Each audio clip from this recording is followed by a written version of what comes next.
Hi, I wasn't expecting to go after Angel and Gus, so of course I started crying.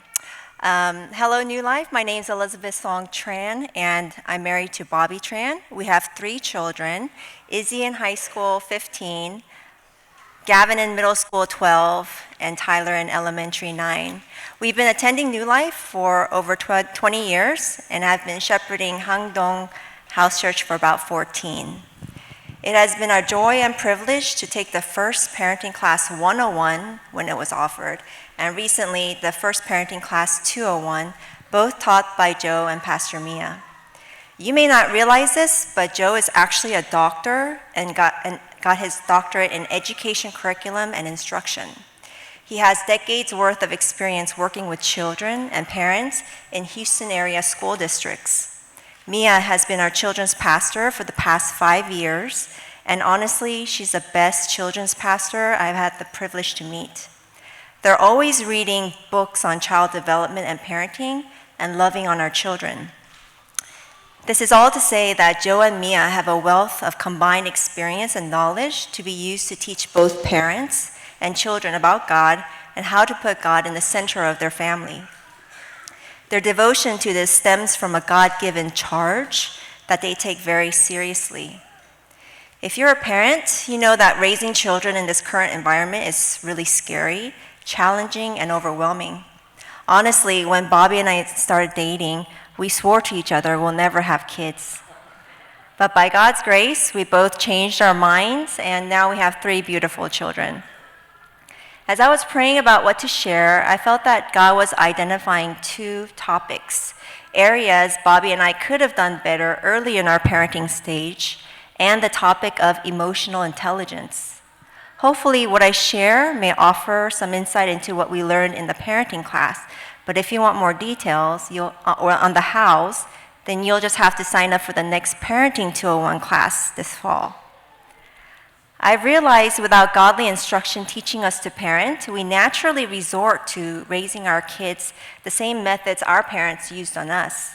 Generally, methods which perpetuate incorrect parenting, which primarily addresses the actions of the child and not the heart of the child. Growing up, what mattered most to my parents was how we were perceived by other people, other relatives, friends, acquaintances. We were reprimanded harshly whenever we didn't try our best to put our parents in a good light, especially me, since I was the oldest in the family. My parents' expectations for me were quite high. This was the approach Bobby and I took when we started to have children. We expected much from them and disciplined much. In class, we learned that we must gain and maintain respect from our children. Do I raise my children to respect me or fear me? Did you know that within the first 15 years, children can learn to have contempt for their parents if they don't respect them? Did you also know that parents represent God to our children? How we act and discipline our children is how they will see God acting and disciplining them. This was a light bulb moment for me. I never realized that because I feared and didn't respect my parents, I held contempt for them while I was growing up, and I became a very rebellious child. It's okay, Christian. Eventually, I saw God in this way and fell away from church for quite some time. Thankfully, God used several people to bring me back to Him. In order for our children to respect us, we must have a heart connection with them and model godly behavior. So if you want more details on the hows, sign up. Before taking the class, I always wondered why I had to resort to yelling for my children to do something. Do you ever nag your children and when they don't listen, it escalates to yelling? We often use anger to get them to do something when we should use loving discipline. Now, that's easier said than done. I've learned, and I'm continuing to learn, how to implement what this loving discipline looks like. One example is this: set the guidelines of what is expected and the consequence if not followed. If they don't listen, give them a warning, reminding them of the consequences for not listening and telling them it's their choice. If they still don't follow, you give them the promised consequence. Sounds too logical, right? The thing is, you'll have to do this while maintaining your cool. Now, that's the hard part. Like I said, I'm still learning. And for this method to work, you have to stay consistent and follow through. Pastor Mia and Joe always say, rules without a relationship leads to rebellion. Rules with a relationship leads to a positive response. This means that we have to connect with their heart every day, building an open relationship so that when it comes time to discipline, they'll understand where we're coming from and be more open to why we are disciplining them and understand that we are doing this because we love them. Spend time with them before disciplinary events happen. The other aspect I wanted to share that I learned about is emotional intelligence, EQ, is much more important than intelligence quotient, IQ. Emotional intelligence is the ability to manage your own emotions and understand the emotions of people around you. IQ is defined as a measure of your ability to reason and solve problems. In order to build strong, lasting relationships, the ability to connect with people is far more important than how intelligent you are. We learned about the 4 emotional milestones, and I'll share just the first one because of time, which is emotional vocabulary. Without the necessary vocabulary, we can't move on to the next milestones. Can your children name the emotion that they are feeling? In our family, we didn't talk much about emotions because stemming from the culture that Bobby and I were raised in, emotions were suppressed, especially fear and anger. We realized that this method was wrong and unhealthy.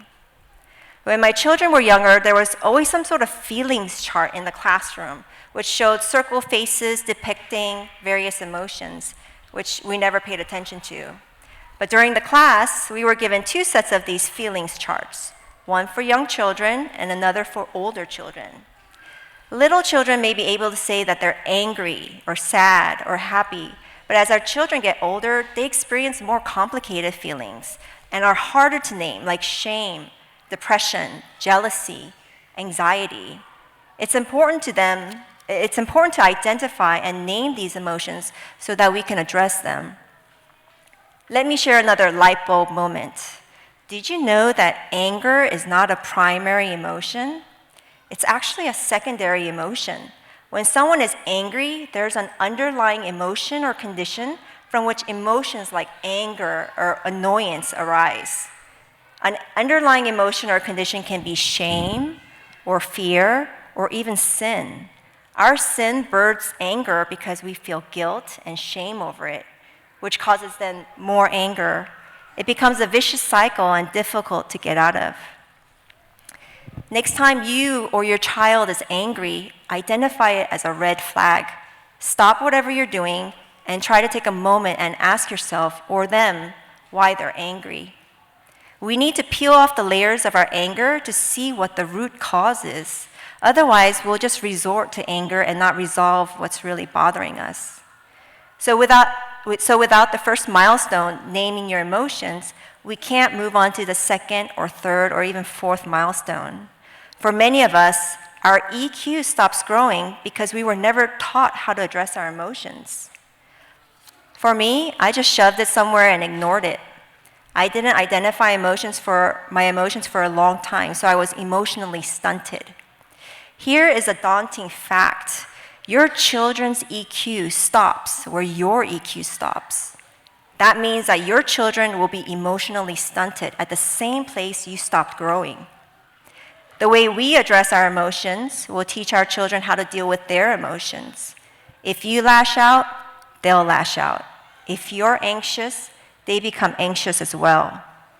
In order for us to help our children grow emotionally, we need to go back to EQ school and actively work on becoming more aware about our own feelings and others' feelings.